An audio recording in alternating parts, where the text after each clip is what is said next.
Tracking that smoke coming out of the fire near Yosemite. It's called the Washburn Fire, and that smoke pushing upwards towards parts of the mother lode, including the Sierra foothills. As you can see, just that blanket of smoke throughout much of the lower elevations. Now, some of that smoke even making it down towards the valley. This is what it looked like during the late afternoon, and you can see that blanket of smoke here, even downtown Sacramento, looking off to the east. People were saying, I'm not necessarily smelling it, but I'm certainly seeing it. Where is it coming from? Yeah, it's all the way down near Yosemite. This is what the air quality looks like. So you can see, as far as the surface level, we're not really picking up too much smoke straight up and down the valley, but just head up east slightly into the foothills, and that's where we start to see some of the effects of that Washburn Fire smoke. It's all the way down here where you can see some of the highest particulate matter, but the winds transporting it all the way into the Tahoe Basin with that haziness just lingering into our Sunday. This is an even better picture where you see that plume of smoke pushing its way northward here.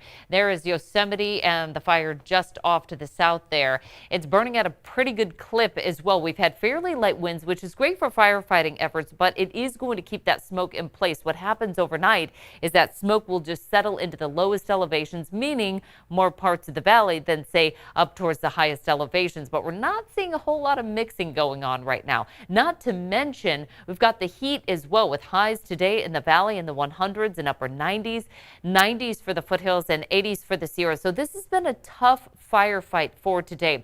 This is the latest perimeter map that you can see surrounding that Washburn fire. It's now over 2,000 acres. Earlier today, it was just slightly over 1,500 acres, so it grew pretty much with all these hot spots here. You can see with the heat and the winds that we were dealing with for today, lots of fuel to burn. This is, again, going to be a tough firefight. We've got a couple of other elements we're going to be adding into it as well. This is the projected path of that smoke overnight tonight. Like I said, it is going to settle into some of the lower elevations. So folks that are in the foothills, including Arnold, Murphy's, even into Sonora, Groveland, dealing with some of the haziness. And then we'll start to see that pick up into parts of the valley for tomorrow. So once again, we're seeing that haziness, especially if you're looking off to the east. We're going to see that bank of smoke during the afternoon for our Monday, and it's still going to be quite hot as well. Winds just aren't going to do a whole lot for mixing that smoke out of the atmosphere in the next 24 hours, and it's also going to be a part of the reason that we see the heat as well.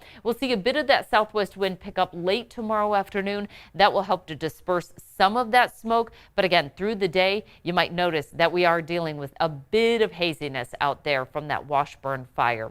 As far as our special weather statement, this is what's ahead for the Sierra in terms of the firefighting efforts. We've got the heat, smoke, plus thunderstorms, which could make for erratic winds and the firefight even more difficult for the next couple of days.